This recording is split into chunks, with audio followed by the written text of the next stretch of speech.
This week's Limitless Africa is about YALI, the flagship program for the Mandela Washington Fellowship.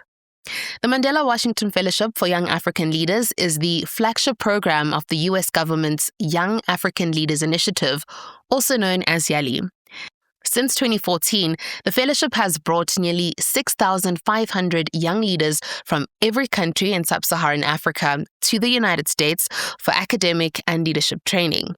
These fellows are between the ages of 25 and 35, and they're accomplished innovators and leaders in their communities and countries. One of them is Olubenga Ogunboale. He completed the YALI West Africa program in 2018, was a 2019 Mandela Washington Fellow, and an alumni ambassador in 2020.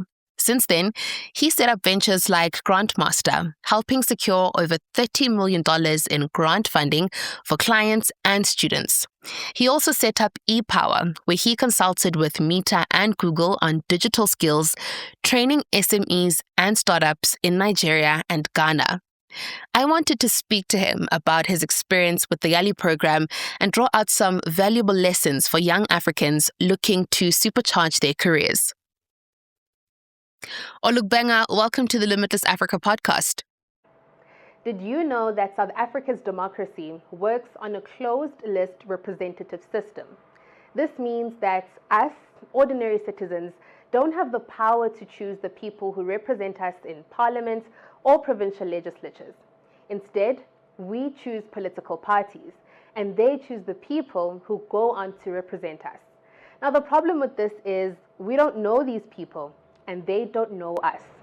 Now, these representatives don't answer to us, but they answer to their party bosses, who then choose our president and some of the most important heads of public institutions. They pass our laws and perform oversight work on the work of our government. For these people to do their work in our best interest, they need to be accountable to us, the citizens of Mzansi. And until we have a greater say in how these people are chosen, they will never be accountable to us, and we will never have accountable leaders. Now, this is why Rise Mzansi is invited. I know that we talk about youth development and we talk about creating employment opportunities and opportunities for young people to become economically active. But I do think that we can never have these conversations enough. As long as we have 7 out of 10 young people in this country who are without work, we need to continue having these dialogues until we're able to locate the gaps and everyone is clear about what their role is. I think in the words of Upiwe, youth development has to be everyone's business. So thank you so much for sharing your insights, even though the Sun people try to sabotage us. But here's the real question. Who really benefits from Africa's resources? The US or Europe or Japan or China, they need the African resources. You know, they need our platinum, they need our rare earths, they need our gold. In the end, there's huge opportunities for these different countries to work together on a global scale.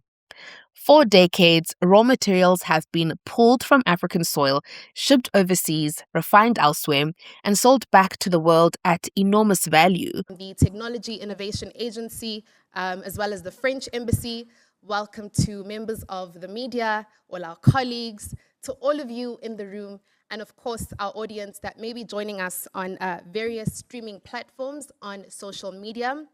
A warm welcome to the official launch of the UP Vice-Chancellor's Entrepreneurship Challenge. My name is Dimpho Lekgeu, and I will be your program director. I think we're all here to witness the launch of something that is not only necessary, but quite significant, especially in the social and economic times that we find ourselves living in. Personally, as someone who works in youth development, very passionate about creating space for young people and in particularly young women to contribute socially and economically, I am besides myself with excitement to be a part of something that's going to fund and mentor the next generation of entrepreneurs, fund and mentor the next generation of high-value tech startups that are so critical for the growth and development of our continent.